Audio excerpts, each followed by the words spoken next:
میں چیزیں اچھی لگتی ہیں، اور سب سے جو شرمناک ہمارے لیے ایونٹ ہے نا، وہ جاپنیز کا گراؤنڈ کی صفائی کرنا ہے، جہاں پہ لوگ بیٹھے ہوئے تھے اور لوگ اپنی چیزیں وہیں پہ پھینک کے کوڑا کرکٹ جو انہوں نے سمیٹا وہاں پہ، اور انہوں نے کہا کہ یہ ہم کوئی کسی کو دکھانے کے لیے نہیں کر رہے ہیں، نہ ہم نے کسی سے ریوارڈ لینا ہے، یہ تو ہمارے کلچر کا حصہ ہے۔ اور واقعی یعنی دنیا میں سب سے سویلائزڈ لوگ اس حوالے سے وہ ہیں۔ یعنی اگر آپ کہنا کہ اسلام کو جو مطلوب ایک انسان جو لوگوں کے لیے فائدہ مند ہو وہ کہاں پہ ہوتے ہیں، تو آپ جاپان میں چلے جائیں اور دیکھ لیں۔ اسی وجہ سے ان کی سادگی اور لوگوں کو خوش رکھنے کی عادتیں، اگر آپ پرسنٹیج نکالیں، دنیا میں سب سے زیادہ لوگ جو 100 ایئرس کی ایج کراس کرتے ہیں نا، ریشو پروپورشن کے اعتبار سے اگر آپ دیکھیں، ویسے تو اس وقت دنیا میں سب سے زیادہ امریکہ میں ہے، لیکن امریکہ کی آبادی بہت زیادہ ہے نا، وہ جاپان میں سب سے زیادہ لوگ ہیں جو 100 کراس کرتے ہیں۔ پولیس کی انوالومنٹ 0 ہو چکی ہوئی ہے۔ 5 سال کا بچہ بھی یا بچی ہے، وہ اکیلے اسکول جاتا ہے، اپنے سارے معاملات کو دیکھتا ہے۔ اور یہاں اسلامی جمہوریہ سو کالڈ پاکستان اسلام کا قلعہ، اس کے اندر کیا حالت ہے کہ باپ آپ کے ساتھ جاتے ہوئے بھی بچے سکیور کوئی نہیں ہے، اکیلے تو چھوڑ دیں، جنت پھر بھی تسی جانا ہے، یہ پتہ چل جائے گا، یہ مرو گے تو سارا کچھ کھل جائے گا کہ کنہیں جنت جانا ہے تو کنہیں جہنم میں جانا ہے۔ تو ان جاپنیز نے پوری دنیا کو میسج دیا۔ ہماری حدیث بس پوسٹر میں ہی لگی رہ گئی، وہ صحیح مسلم کی حدیث صحیح مسلم شریف کے اندر ہی رہ گئی کہ صفائی نصف ایمان ہے۔ اللہ کے محبوب صلی اللہ علیہ وآلہ وسلم نے فرمایا صفائی نصف ایمان ہے۔ ظاہر ہے کہ مسلمان کی ساری عبادات معاملات اسی کے ساتھ ریلیٹڈ ہیں۔ مسلم شریف میں یہ حدیث ہے کہ ہر مسلمان پر ہفتے میں 1 دن غسل کرنا ضروری ہے، جس میں وہ اپنے جسم کا میل صاف کرے۔ تو یہ مسلم شریف میں ہی صفائی کی باتیں رہ گئیں، قرآن میں ہی وضو اور غسل کے بارے میں جو احکامات ہیں وہ قرآن میں ہی لکھے رہ گئے۔ انہوں نے واقعی صفائی کی ہے اور لوگوں کو ایک میسج دیا، خصوصاً مسلمانوں کو، کہ باتیں تم کرتے تھے، تم گفتار کے غازی ہو اور کردار کے غازی ایسے ہوتے ہیں۔ حالانکہ مسلم شریف میں ایک حدیث ہے، نبی علیہ السلام سے ایک صحابی نے کہا یا رسول اللہ مجھے کوئی نصیحت کیجئے جو میرے لیے فائدہ مند ہو، تو آپ نے فرمایا کہ راستے میں کوئی بھی تکلیف دہ چیز دیکھو تو اسے وہاں سے ہٹا دو۔ یہ دیکھیں، یہ مسلم شریف ہے، مولانا شریف نہیں۔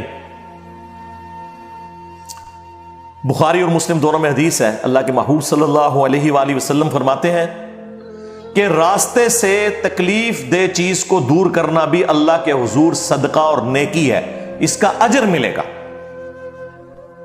ایک اور حدیث ہے بخاری اور مسلم میں، اللہ کے محبوب صلی اللہ علیہ وآلہ وسلم نے فرمایا کہ میں نے جنت میں ایک شخص ایسا دیکھا کہ جسے صرف اس وجہ سے اللہ نے جنت میں بھیجا کہ اس نے راستے میں ایک درخت کی شاخ ٹوٹی پڑی ہوئی تھی جو لوگوں کے چلنے پھرنے میں ہرڈل تھی، اس نے وہ درخت کا ٹکڑا راستے سے ہٹا دیا، صرف ایک اس نیکی کی وجہ سے اللہ تعالیٰ نے اسے جنت میں داخل کر دیا۔ بس ہم سبحان اللہ ہی پڑھ سکتے ہیں۔ موٹر وے کے اوپر آپ دیکھیں کیا حرکت، میں حیران ہوتا ہوں، بالکل سیوک سینس ہے ہی نہیں اس نیشن کے اندر۔ اپنی حالت یہ ہے کہ نیسلے کی بوتل پی رہے ہیں، اور یار وہ بوتل کتنی وزنی ہے کہ اس کی وجہ سے گاڑی کوئی تمہاری پنکچر ہو جائے گی، اور وہ موٹر وے پہ یوں پھینک دیتے ہیں۔ یورپ اور امریکہ میں یہ لوگ نہیں پھینکتے، یہی لوگ پاکستان ایئرپورٹ پہ اترے اور آپ دیکھیں ایئرپورٹ پہ جہاز سے اترتے ہی سگریٹ لگائیں گے، اور ڈبی اگر خالی ہوئی ہے تو یہ تو میں نے خود دیکھا ہے، وہیں پہ پھینک دیں گے، کیونکہ قانون کی حکمرانی نہیں ہے نا یہاں پہ۔ یہ ان لوگوں کا سینس ہے، اور اللہ کے نبی علیہ السلام فرما رہے ہیں کہ یہ صدقہ اور نیکی اتنی بڑی ہے کہ میں نے جنت میں بندہ دیکھا ہے صرف اس وجہ سے۔ ایک اور حدیث ہے بخاری اور مسلم دونوں کے اندر کہ اللہ کے نبی علیہ السلام نے فرمایا کہ ایک بدکار عورت تھی، اس نے ایک دفعہ ایک موضع میں پیاسے کتے کو کنویں سے پانی نکال کے، موزہ ظاہر ہے وہ چمڑے کا، پانی پلایا تھا، اس کی وجہ سے وہ جنت میں.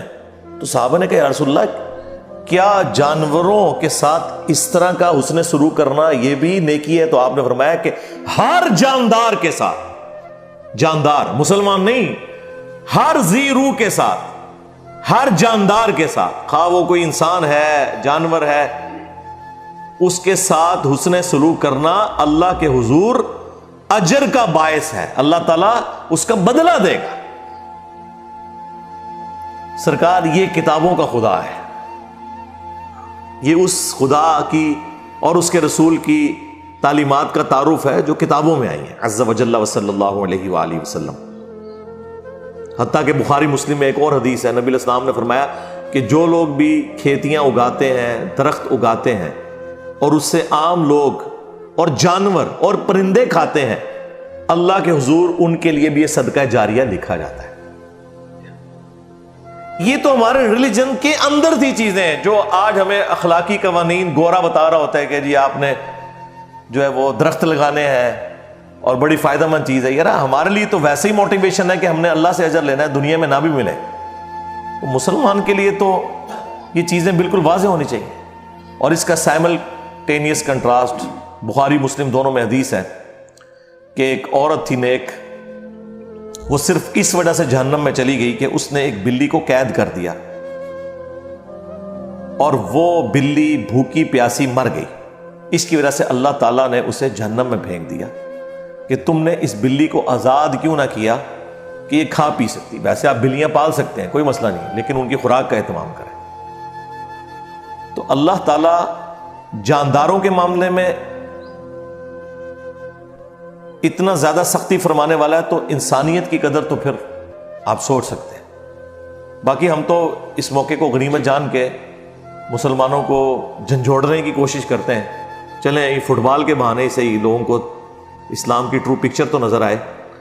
اینڈ پہ میں بالکل سلوٹ کروں گا قطر کی گورنمنٹ کو بھی کہ جو کچھ انہوں نے جس طریقے سے ان معاملات کو چلایا. باقی پوری مسلم ورلڈ کے لیے ایک اچھا ایک موقع ہے کہ وہ بھی ان سے لرن کریں کہ بجائے صرف نعرے لگانے کے اسلام کے نام کے اوپر اور ظاہری چیزوں کے اوپر توجہ دینے کے، ان چیزوں کے اوپر توجہ دیں کہ جس کی وجہ سے آپ اسلام کی تبلیغ کر سکتے ہیں. صلو علی محمد وآل محمد، اللہم صلی علی محمد وعلی آل محمد واصحاب محمد وازواج محمد وامت محمد اجمعین الی یوم الدین.